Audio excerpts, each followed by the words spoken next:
Okay, I'm just going to quickly run you through using the recipes in the Discover section, okay, down in the bottom right-hand corner here, and then tracking them. Because if you want to use one of these recipes, and whether it's one from the database or one of the ones that I've added, and you click on it, so let's go with my infamous cauliflower oat porridge, which many of you aren't interested in, but don't knock it till you try it. If I was to go and log that for breakfast today, based on the recipe that is inside of the app, I can't then go and adjust these ingredients, right? So say I end up having 70 grams of frozen blueberries instead of 60, because it's a recipe, I can't change it, okay? I can copy and paste it to another day and all that kind of thing, but I can't change the actual recipe. So what I recommend you do is use the recipes inside of the app in the Discover section more as like your inspiration as to what you want to incorporate as part of your meal plan. If you do plan on following that recipe to a T each time, absolutely log it within the app. But what I recommend you doing, and this is a one and done thing, so I promise you only have to do it once, is I recommend you actually log it as your own meal. So I want to do a different version of my cauliflower broccoli. Not my cauliflower broccoli, oh my gosh, cauliflower oats this morning, okay? So what I'm going to do is I'm going to take a photo, if I want, of my finished meal, or I'm just going to go skip photo. And then I'm going to just add it in. Now, you can either just search for the item, and if it's an item that you've used recently, it'll come up in your recents. Okay, now I recommend that you always serve most things in grams, or like weigh things in grams or mils, as opposed to using serving size wherever possible. So I'm going to use 40 grams of oats, and I'm going to press plus. Now I'm going to cross that off. Don't fear, it looks like it's gone, but it's not. And I know it's not gone because at the top you can see 152, so it's counted 152 calories. Now I'm going to add my cauliflower rice, okay? And this time I'm actually just going to scan my barcode, and you can see it's come up down there, and I'm going to go add, review, and I'm going to change it to grams, and I'm probably going to use 80 grams, okay? Now I'm going to add more food because I've got more to add.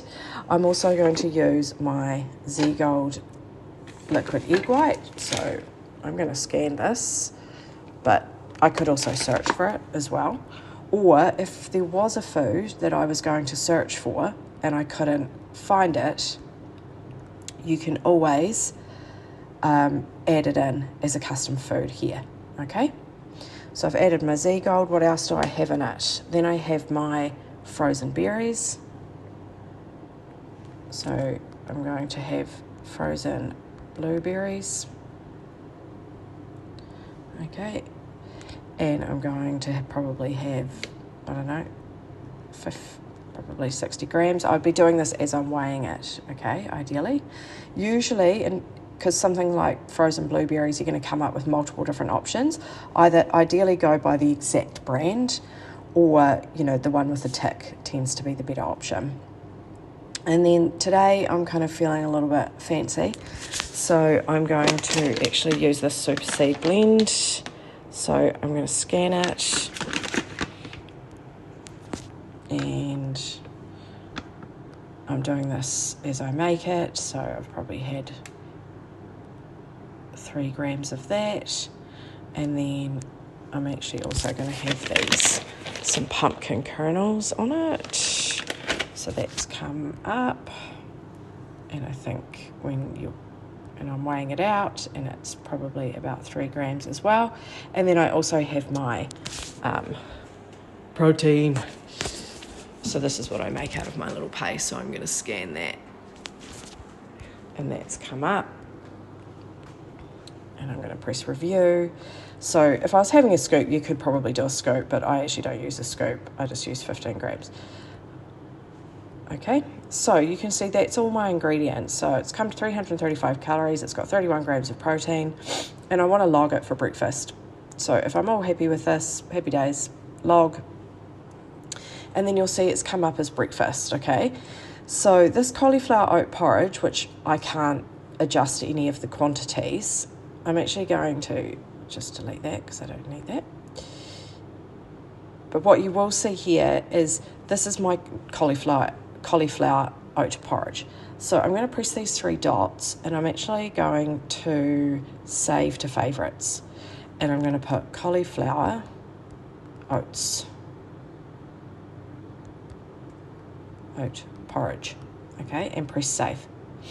Now that is now saved as a meal for me, okay? Now from here, if I wanted to copy that to tomorrow, because I will have it tomorrow as well, and tomorrow you can see it's there. But say tomorrow, I don't know, like I decide to have, I've run out of super seed blend and I end up having 90 grams of cauliflower rice because I over poured, then it's not a problem. It's in there, right?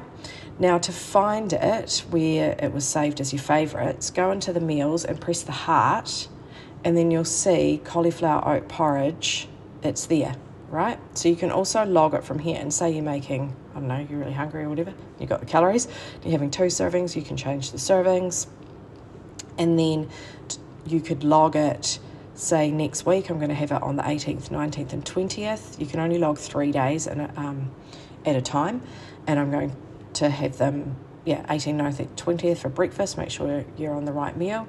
Press apply, it's logged, so it's already there.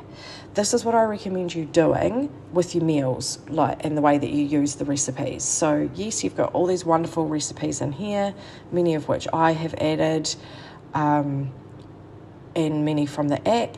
But if you want to manipulate the quantities within the recipe or the ingredients within the recipe, you are somewhat limited. So because it's a recipe, right? And as soon as you adjust the recipe, then you're potentially adjusting the entire meal.